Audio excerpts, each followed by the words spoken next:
Matt again. Today we're going to be tying one of my favorite flies, just a classic flatwing. This is a pretty prevalent fly up here in the Northeast. It's got a lot of history because it works. Whether you're throwing it in the current, in a salt estuary, or at blitzing fish, this fly just, simply put, just works. So we're going to get started on just a classic 3-wing flatwing. So for tools and materials, we're going to have a bobbkin. I have mine loaded with some ultra thread. This is 210 and olive. You're going to need your fly tying scissors. For our hook, we're going to be using the Umpqua BN5X. This is a 3/0. It's a tarpon hook.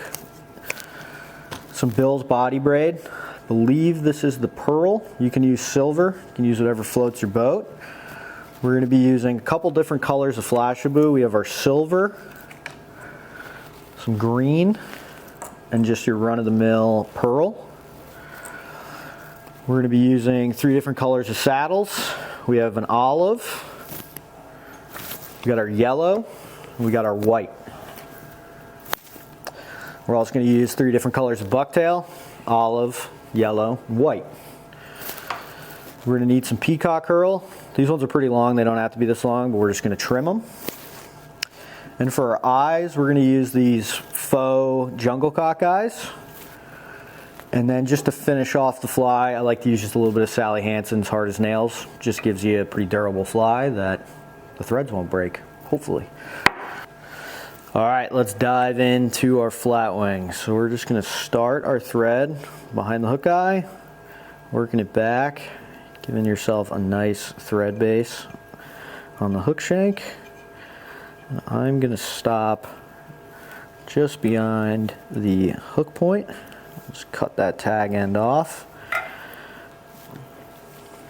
We're going to grab our bucktail. I'm going to grab about a wooden matchstick size. I'm going to cut that right off the base.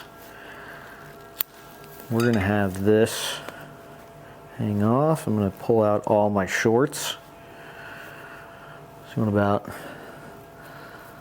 that much white bucktail, and then for our length, I'm just going to redistribute these a little bit. Get those tips aligned.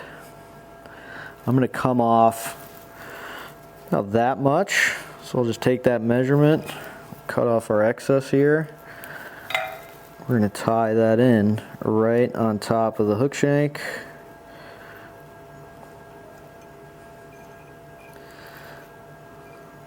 Just like that. You want it to kind of spread out. This is going to support your saddles. Just like that. Then what we're going to do is we're going to take a small white saddle and we're going to tie it in like this. But before we do that, we're just going to take a little bit of this fuzz off. We're going to take it and we're just going to wrap it around our thread, kind of like a dubbing. And then I'm going to take it, pull it vertically, and just stick it right on there, and this is going to be our fluff. This just gives a nice pillow for our white saddle to sit on to support the rest of our saddles. I like to tie this fly coming up, and then the rest of them will have coming down so that this can support it and kind of be our foundation. And that's going to help with fouling. So what I like to do is get my measurement, 2, 3 loose wraps, and then I'll take the stem of the hackle and I'm just going to pull it through my thread to lock it in. And then we can do some securing wraps to make sure that it does not go anywhere. We can cut that stem off. And there's our first hackle. Then we're going to move to our white. We're going to get our length here. I like to make mine a little bit bigger just to give it a little bit bigger of a profile. So I'm going to get my measurement. I'm liking that there. And as you can see, that first hackle we tied in is now holding up our second hackle, giving it some support, which is exactly what you're looking for. So I like to just pull that fluff off. Now that we know the length, cut the stem. We'll move this thread back. Get that hackle right on top. 2 to 3 loose wraps.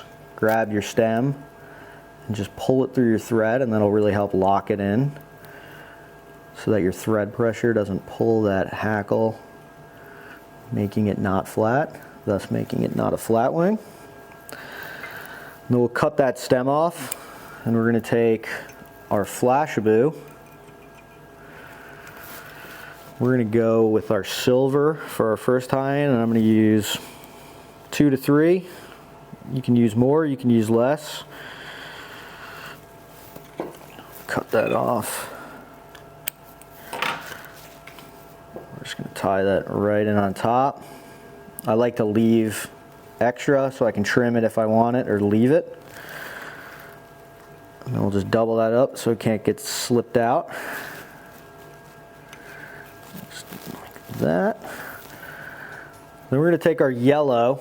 Now we want our yellow to be maybe 1/2 inch longer than our white.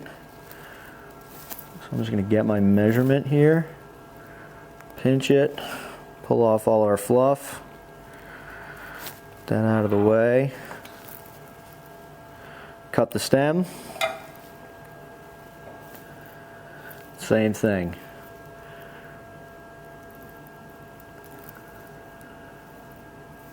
Just like that. 2, 3 loose wraps, pull the hackle through your thread, and secure it in with some tight thread wraps, making sure that that hackle stays on top and that it's flat. Then we're going to grab, so this is just Herl Flashabou, same thing, 2 or 3. If you like your flies more flashy, put some more in. Less flashy, put less. It's your fly. Do what you want to do. Right on top. Tie that in. Pull it back. Double itself over. That's not going to go anywhere. I'm just going to reorient these hackles so they're sitting on top. Okay, now we're on to our last hackle. This is our olive. Same idea.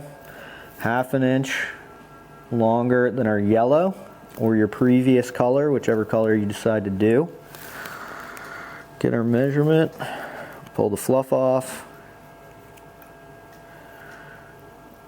stick it right on top, 2 to 3 loose wraps, get that fluff out of there, pull your hackle through the thread, making sure it stays on top. You want to be right on top of that previous color, and then just wrap that stem in, securing it right on top. Clean this up. We'll get our olive Flashabou. We're going to tie that in right on top.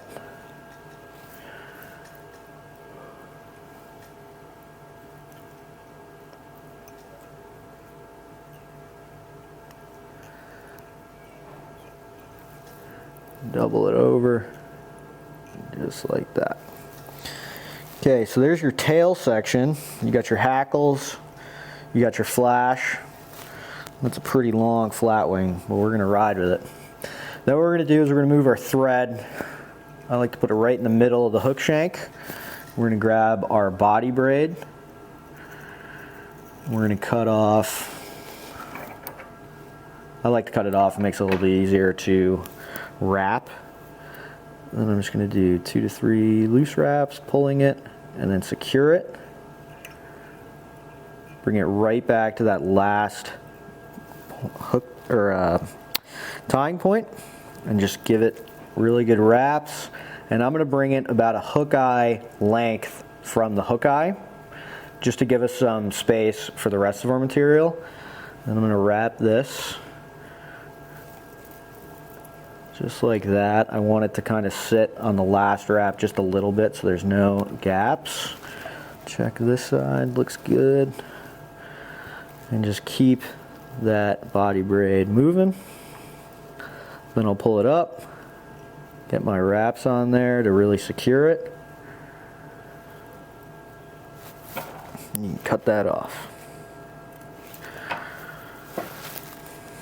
Then we're going to move our thread right to behind the hook eye. We're going to grab our white bucktail again. The length for this bucktail is going to end at the length of your first bucktail tie-in. So I like to always grab just a little bit extra length and trim it off, just so I know I'm getting to that point. Trim your bucktail off at the base. Pinch, pull your shorts out. We're going to re-stack this. Just give those tips the same length. And then we'll check our measurement. So we want to go right about there. And what I like to do, this can be a little tricky, instead of cutting it flat, we're going to come in at an angle, sort of like this. It can be a little tricky to do. Your scissors need to be really sharp. And what this is going to do is when we tie it in, it'll be at an angle so you don't have a huge bump for your head. Then we'll flip this fly over in your vise. Just going to make sure we like the way this looks. Bring this back a little bit, stick that on top, and I like to start at the back, working it forward. A couple loose wraps just to get it where you want it, making sure it's on the bottom. And then you can get some tight wraps, just like that. And we're going to clean up this head a little bit.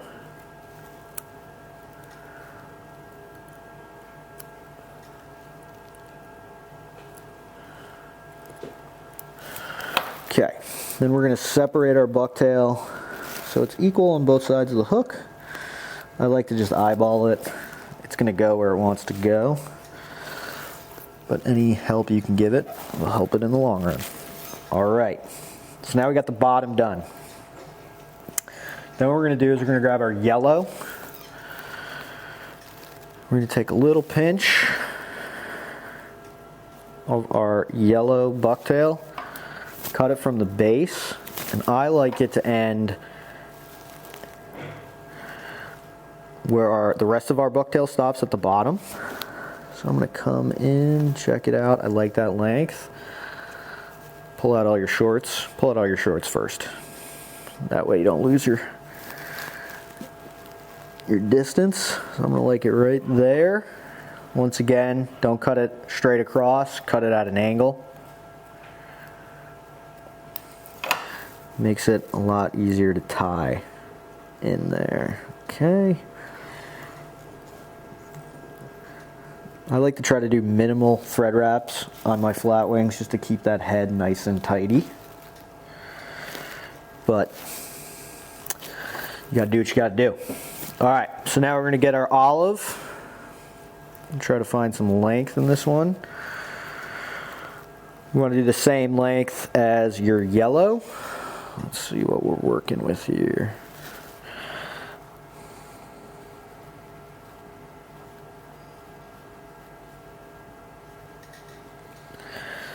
Cut that off the base.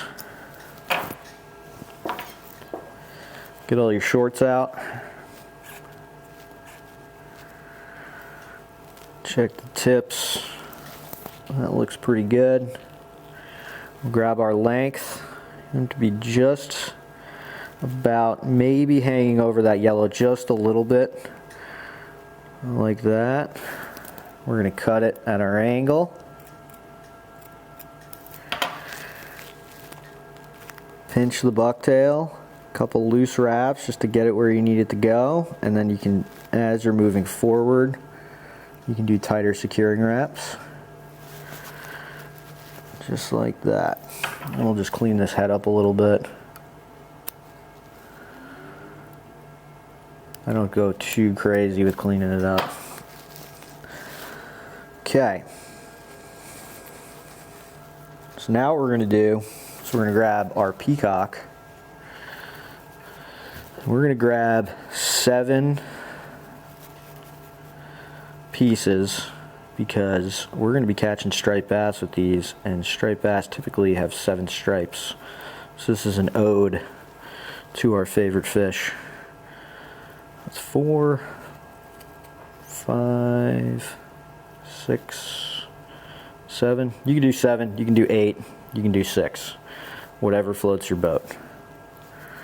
I need all the luck I can get, so I do 7. So I'm going to pinch, and I want my Peacock Herl to be somewhere in between my hackle and my bucktail.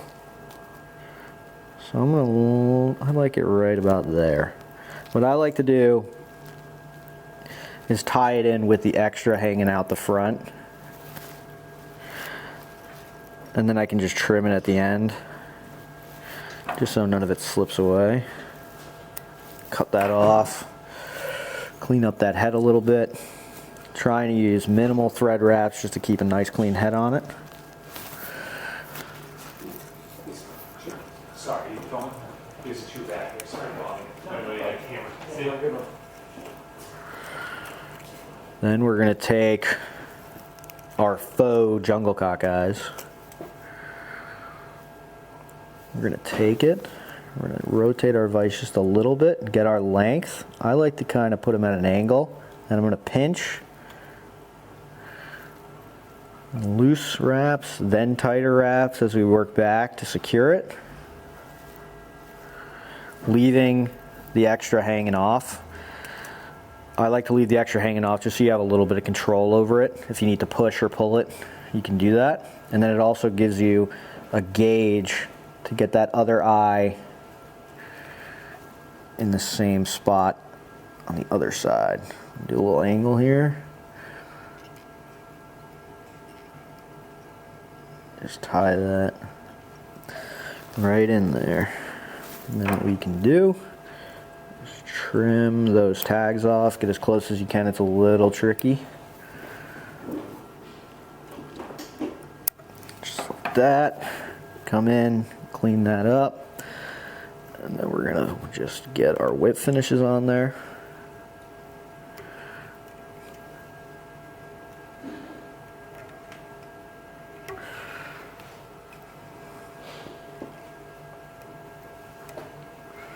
I like to do a couple whip finishes just to make sure nothing gets untangled or gets broken.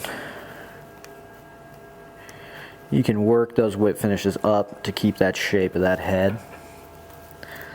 Trim the tag end off, and then I like to take a little bit of Sally Hansen's